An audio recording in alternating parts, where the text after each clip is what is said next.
नमस्कार, हम हैं राकेश कुमार और आप देख रहे हैं फाइनल पोस्ट न्यूज़ बिहार।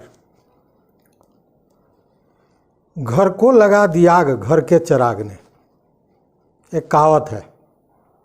अब जरा देखिए ये क्या है।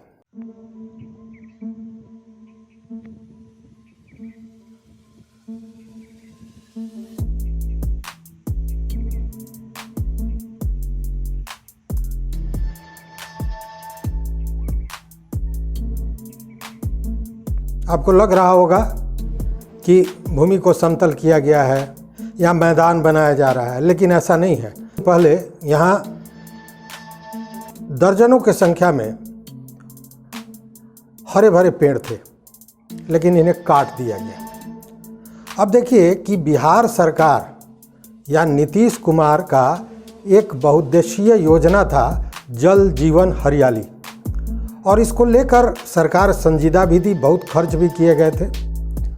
लेकिन सरकारी ज़मीन पर लगे इस पेड़ को काट दिया गया। और काटा किसने?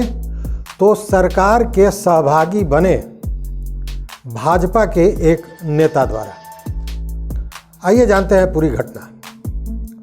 यह घटना है पकड़ी दयाल प्रखंड के रामबन गांव का। यहाँ एक सरकारी तालाब है बड़ा सा, और उसके बगल में ये भूमि थी जिस पे 60 से ज़्यादा पेड़ लगाए गए थे, जिसको काट लिया गया।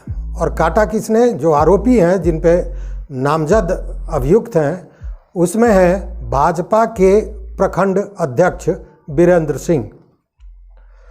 जब ये काटा जा रहा था तो उसी गांव के एक व्यक्ति पुष्पजीत सिंह ने इसकी जानकारी डीएम को दी। उन्होंने डीएम को व्हाट्सएप पर खबर दी और सूचना दी, साथ में वन विभाग को भी दी। वन विभाग ने कार्रवाई की और जांच के बाद एफआईआर दर्ज किया।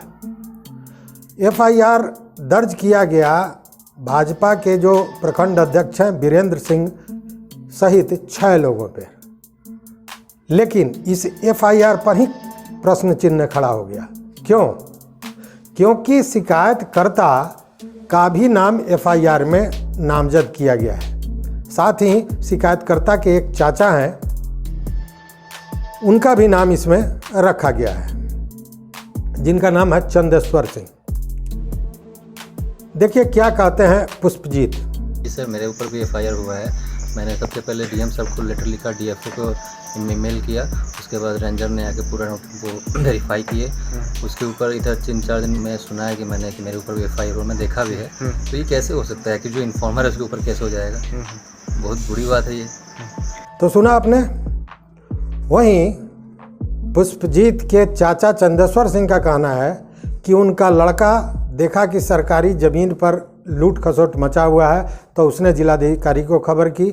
समाज सेवा के सोच के तहत या सरकारी संपत्ति को जो क्षति पहुंचाई जा रही है, उसको लेकर उसने जिलाधिकारी को इसकी सूचना दी। जिलाधिकारी के पहल पर वन विभाग के पदाधिकारी आए और उन्होंने लकड़ी को भी जब्त किया और एफआईआर किया। और एफआईआर में पुष्पजीत का तो नाम दे ही दिया, मेरा भी नाम दे दिया, जबकि मेरा कहीं से इससे कोई लेना देना नहीं है, ऐसा कहना है चंदेश्वर सिंह का। सुनिए क्या कहते हैं। मैं स्थानीय स्तर में पहले तो डीएम साहब के यहाँ मैं पहुँचाना चाहूँगा आपके माध्यम से कि रोड पर यदि कोई मरता रहेगा तो कोई आम जनता उसको बचाने नहीं जाएगी, क्योंकि सरकारी संपत्ति का जो नाश हो रहा है और जो लूट मचा हुआ है उसको बचाने की भी मैं कोशिश नहीं किया। मैं नहीं जाना, क्योंकि मेरे भतीजा है पुष्पजीत सिंह, उन्होंने डीएम साहब के व्हाट्सएप पर भेजा है और उनके काफ़ी एक्टिवनेस के कारण रेंजर और डीएफओ ने आकर उसको रोका है और उसका लकड़ी का को रिकवर किया है। इसके बावजूद मुझे भी नाम घसीटा गया और वो पुष्पजीत सिंह का नाम घसीटा गया, और उस लोकल पॉलिटिक्स के कारण एफआईआर में नाम दर्ज है। इस बाबत जब जिलाधिकारी से पूछा गया तो जिलाधिकारी कपिल सिरसत अशोक ने सीधा कहा कि इस पर कुछ भी बोलना अभी उचित नहीं है, चूँकि मामले को संज्ञान में आने के बाद जो रेंजर अधिकारी हैं वन विभाग के, उन्होंने जांच किया होगा और जांच के आधार पर उन्होंने एफआईआर किया होगा।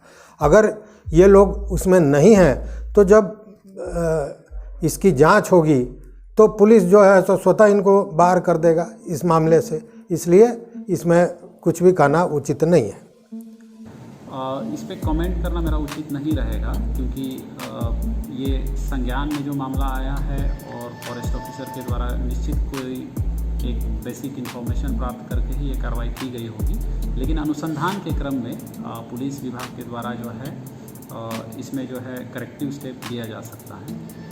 अब अनुसंधान में क्या होता है ये तो आगे की बात है, लेकिन यह पूरा FIR पूरे क्षेत्र में एक चर्चा का विषय बना हुआ है कि जिसने सरकारी संपत्ति को बचाने के लिए पहल की, उसी व्यक्ति को उस संपत्ति के चोरी के आरोप में नामजद कर दिया गया है, FIR कर दिया गया है। तो ऐसे में अगर सरकारी संपत्ति को कोई हानि पहुंचा रहा है तो कैसे कोई इसकी जानकारी या शिकायत करेगा, यह भी एक सोचने वाली बात है। धन्यवाद।